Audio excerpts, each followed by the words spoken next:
Hi, I'm Jasmine Guffond. Thanks for sticking around.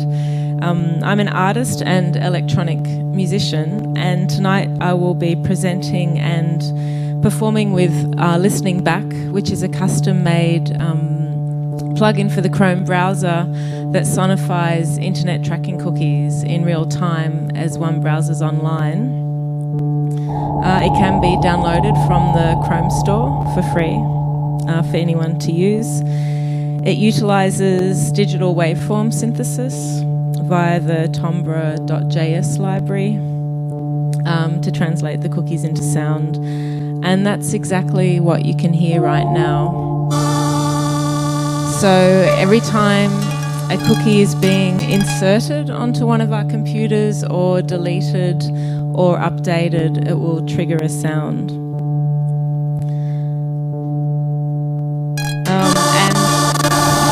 That kind of stuttering effect that you can hear right now, that's when the I think it's when the CPU is reaching its limit. And it was happening quite a bit, so I set it so that there can't be more than 53 cookies at any one time.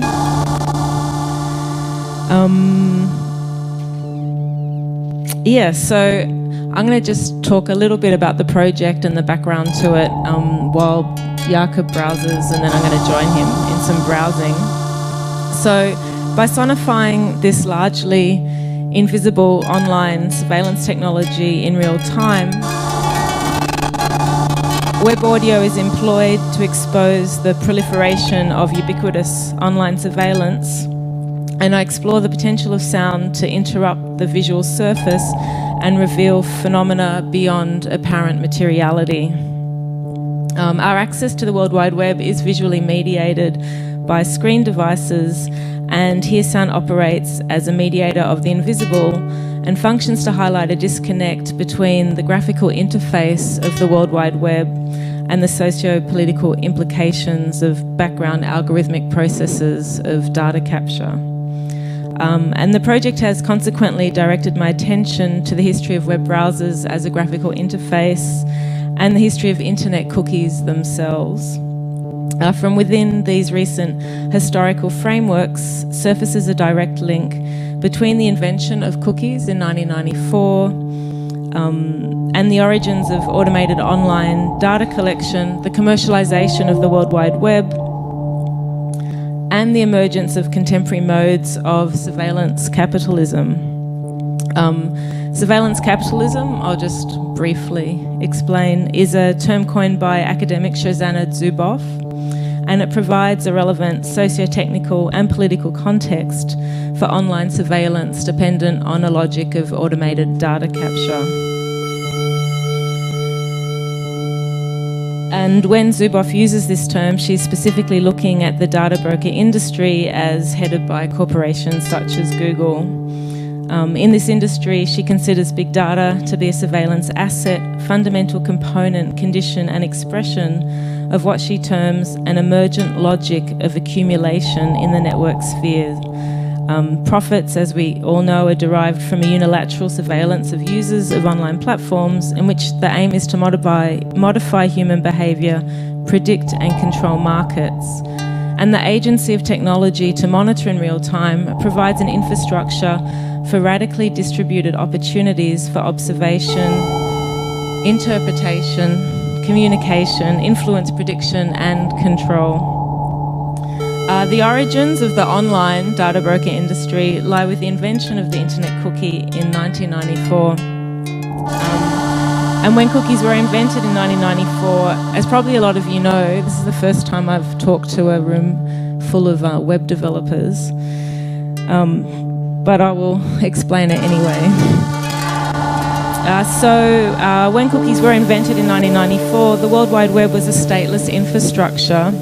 And stateless is a computer engineering term used to describe the situation in which every time a website is visited, there is absolutely no recall of previous visits or preferences or login information or user ID.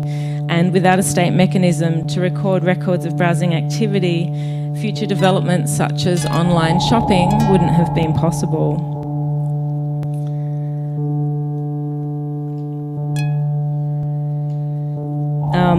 Shopping online before cookies or before a state mechanism would have been analogous to using a vending machine, as you could not buy more than one product at a time and there was no automated feature to remember your personal information. So a stateless web meant that every visit to a website was like the first, and any commercial transaction would have to be handled from start to finish in a single session. So presented with this online condition of memory loss, Netscape communications programmer Lumon Tui developed a state mechanism for the web while working on an e-commerce application for North American telecom giant MCI. The $7 million contract was for a new shopping cart application for online stores. And Montui named this state mechanism a cookie after a Linux protocol already in use called Magic Cookie. And if anyone here knows why magic cookies were named Magic Cookie, I would love to know, because I haven't been able to find out. So cookies provided a means to reliably implement a virtual shopping cart. Cookies are a small text file that is sent by a web server to a browser and then stored by that browser on the user's computer, and every time the user loads the website, the browser sends the cookie back to the server to notify the website. And internet cookies enabled web servers to keep track of users' browsing activities, thereby providing the web with memory and, significantly for the first time, a protocol for online automated data collection. Technically termed persistent client-state object, internet cookies transform the World Wide Web from a system of discontinuous visits to a culture of persistent connectivity. Introduced silently as a default setting with the commercial release of the Netscape browser in early 1995, cookies provide continuous online connectivity at the intersection of the web server, the web browser, and, as the term client-state object suggests, the user's personal computer. The extraction of user-generated data in exchange for advertising revenue, as we all know, has subsequently developed into a business model key to the sustainability of internet platforms. For example, in the first quarter of 2018, Google made $31 billion revenue from data collection, or in the first quarter of 2016, 96.6% of Facebook's revenues came from advertisers. These outwardly benign yet intrusive systems of automated data collection have prospered into cultures of permanent connectivity. By sonifying a largely invisible tracking technology, the Listening Back plugin critiques a lack of transparency inherent to online monitoring technologies and the broader context of opt-in default cultures intrinsic to contemporary modes of online connectivity. And so what I mean by a default culture is, for example, as you all know, when you get your operating system, it comes with a web browser, or you might download one for free from the internet. And when you use it for the first time, you're by default opted in to having third-party tracking cookies track you. And you all might probably know this, but a first-party tracking cookie is any cookie that has the same domain name as the site you're on. So, for example, on The Guardian, any cookie that's got theguardian.com is a first-party cookie.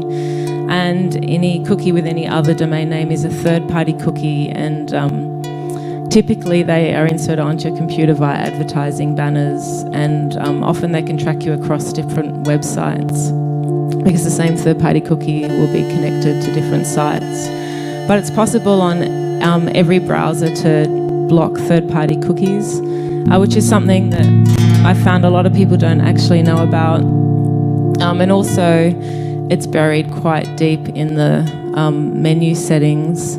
Or for me, anyway, it was hard to find the first time. For example, I had to go to settings and then scroll all the way down to advanced. And then I found it difficult to work out the first time, but it's under content settings and then cookies. And then you have the option to block third-party cookies, which in no way affects the functionality of the World Wide Web.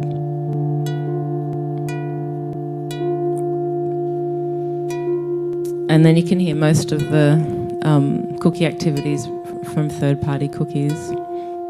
So I'm going to turn it on again, say one more thing, and then join Jakob for browsing.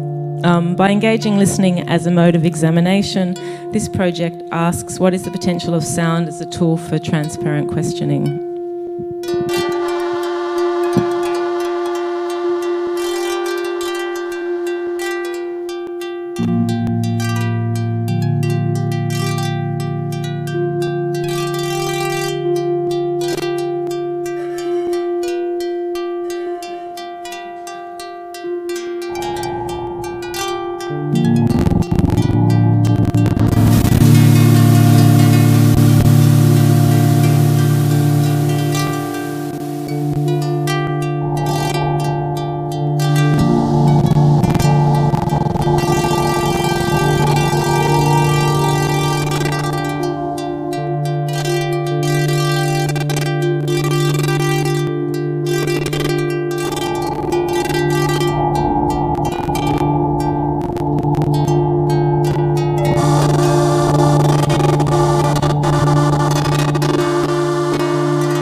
So is that a joint?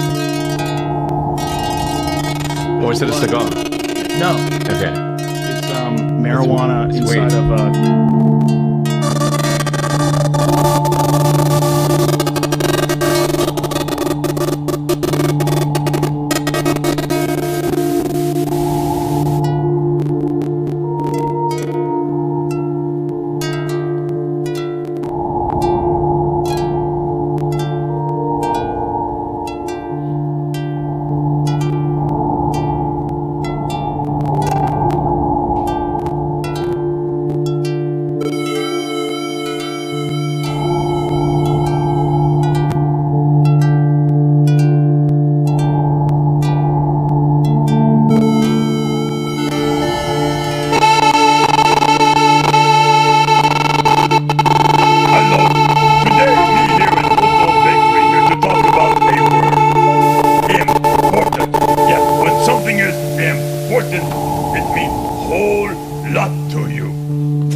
Look over here. See, take this oatmeal cookie. It's important.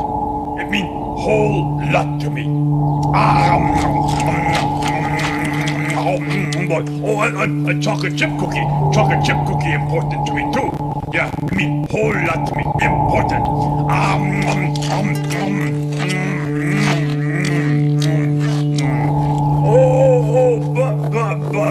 But.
algorithmic improvements and all the things that are happening and just the huge new flood of data.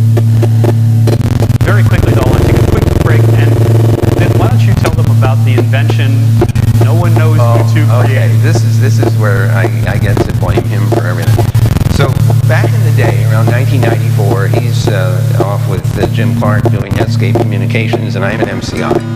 And we decided we're going to build the MCI Mall, not mail. I did that back in '83. This was the mall in 1994. So it was Amazon, pre-Amazon. Pre-Amazon, Yeah. well, yeah, 94. Yeah. So we decided where's the highest point of departure for this, and it's obviously the Netscape Communications server and client. So we bought $7 million worth of licenses for servers, and yeah, well, you're welcome. Thank you. You're on your way. So then I realized that there are going to be transactions on the servers, and there are going to be broken transactions that people will just disconnect or get halfway through and decide not to do anything. And I'm sitting here thinking my servers are going to be full of all this cruft, broken transactions, and I don't want all that crap because I don't know when to get rid of it. So I go over to Mark and I say, listen, Mark, I don't want all this crap.